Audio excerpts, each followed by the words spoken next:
Hi friends, welcome to Simis Nadan Kitchen. ഇന്ന് നമ്മൾ ഉണ്ടാക്കാൻ പോകുന്ന ഒരു തനി നാടനായിട്ടുള്ള ചീര അവിയലാട്ടോ. നല്ല ടേസ്റ്റ് ആയത് കഴിക്കാനായിട്ട്. അപ്പോൾ ഇത് എങ്ങനെയാണ് ഉണ്ടാക്കുന്നത് നോക്കാം. ഇതിനായിട്ട് ഒരു പിടി ചീരയാണ് എടുത്തിരിക്കുന്നത്. അത് ചെറുതായിട്ട് അരിഞ്ഞെടുത്തിട്ടുണ്ട്. ആ ചീരയുടെ തന്നെ തണ്ട് ഞാൻ ഇതുപോലെ ഇങ്ങനെ നീളത്തിൽ അരിഞ്ഞെടുത്തിട്ടുണ്ട് കേട്ടോ.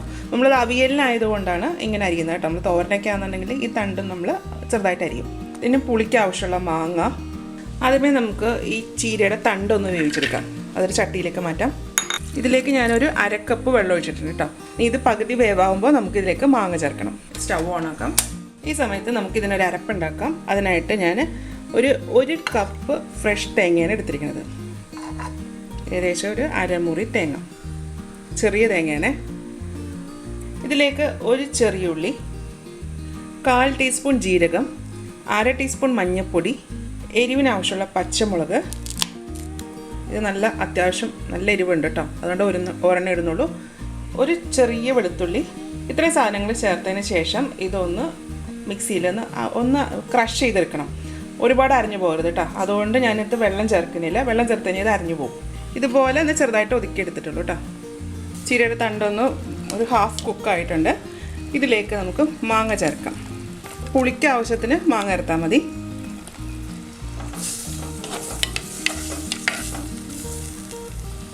ഉപ്പ്. ഇതൊന്ന് അടച്ചു വെച്ചിട്ട് വേവിക്കാം. ഇപ്പോൾ കുറച്ച് സമയം ആയിട്ടുണ്ട്. നമ്മൾ മാങ്ങയും അതുപോലെ ഈ ചീരയുടെ തണ്ടും നന്നായിട്ട് വെന്തിട്ടുണ്ട് കേട്ടോ. ഇതിലേക്ക് ഞാൻ ചേർക്കാൻ പോകുന്നത് കുറച്ച് ചക്കക്കുരു കേട്ടോ. അത് ഞാൻ ഓൾറെഡി വേവിച്ച് വെച്ചിരിക്കുന്നതാണ്. ഉപ്പിട്ട് തന്നെയാട്ടോ വേവിച്ചേക്കുന്നത്. അതൊരു 15 ചക്കക്കുരു ഉണ്ട്. അത് വേവിച്ചതിന് ശേഷം ഇതിലേക്ക് ചേർത്തു. അപ്പോൾ ഇതിൻ്റെ കൂടെ ചേർക്കാത്ത എന്താ വെച്ചാൽ ചക്കക്കുരുവിൻ്റെ വേവ് അറിയാമല്ലോ, കുറച്ചും കൂടെ ഇതിനേക്കാളും വേവ് കൂടുതലാണ്. ഇനി ഇതിലേക്ക് നമുക്ക് ചേർക്കാം നമ്മൾ അരച്ച് വെച്ചിരിക്കുന്ന ആ കൂട്ട് ചേർക്കാം.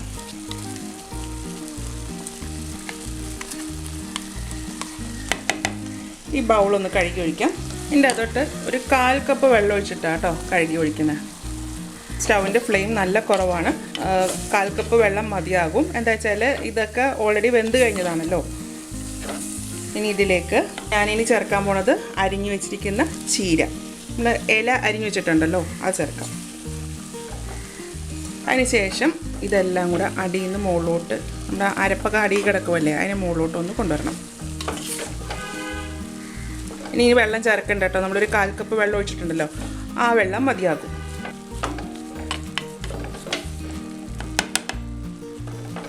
ഇതെല്ലാം കൂടെ ഇങ്ങനെ ഒന്ന് കൂട്ടി വെച്ച് കൊടുക്കാം കേട്ടോ. ശേഷം ഞാനിതൊന്ന് അടച്ചു വെക്കുന്നുണ്ട്. ഇതൊരു 1 മിനിറ്റൊക്കെ അടച്ചു വെച്ചാൽ മതിയാകും കേട്ടോ.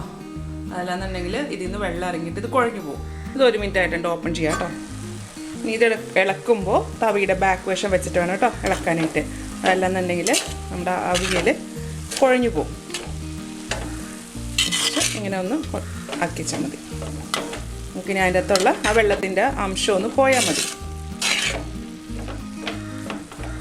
കുറച്ച് സമയം അങ്ങനെ കിടക്കട്ടെ. അപ്പോൾ ഇതിലെ വെള്ളമൊക്കെ ഒന്ന് വറ്റി. ഇനി ഇതിലേക്ക് 1 ടേബിൾ സ്പൂൺ വെളിച്ചെണ്ണ ഒഴിച്ചു കൊടുക്കാം. ഒരു 1/2 ടീസ്പൂൺ കൂടെ ഒഴിക്കാം കേട്ടോ. ഒരു 1.5 ടേബിൾ സ്പൂൺ വെളിച്ചെണ്ണയാണ് ഇപ്പോൾ ഒഴിച്ചത്.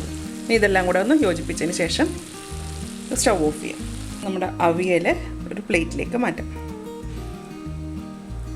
ഇത് നല്ലൊരു ടേസ്റ്റാണ് കേട്ടോ. നമ്മുടെ അവിയലിൻ്റെ ടേസ്റ്റ് തന്നെയാണ്, പക്ഷേ ചീരയാണെന്നുള്ള ഒരു വ്യത്യാസം മാത്രമേ ഉള്ളൂ കേട്ടോ. അപ്പോൾ ഇതുപോലെ ഒന്ന് എല്ലാവരും ഒന്ന് ഉണ്ടാക്കി നോക്കൂട്ടോ. ഉണ്ടാക്കി നോക്കിയിട്ട് ഇതിൻ്റെ അഭിപ്രായം എൻ്റെ കമൻറ്റ് ബോക്സിൽ ഇടുക. എൻ്റെ ചാനൽ ആദ്യമായിട്ടാണ് കാണുന്നതെങ്കിൽ സബ്സ്ക്രൈബ് ചെയ്യുക. വീഡിയോ ഇഷ്ടമായെന്നുണ്ടെങ്കിൽ ലൈക്ക് ചെയ്യുക, ഷെയർ ചെയ്യുക. അപ്പോൾ ഇനി അടുത്ത ദിവസം അടുത്ത റെസിപ്പിയുമായി കാണാം. Thank you.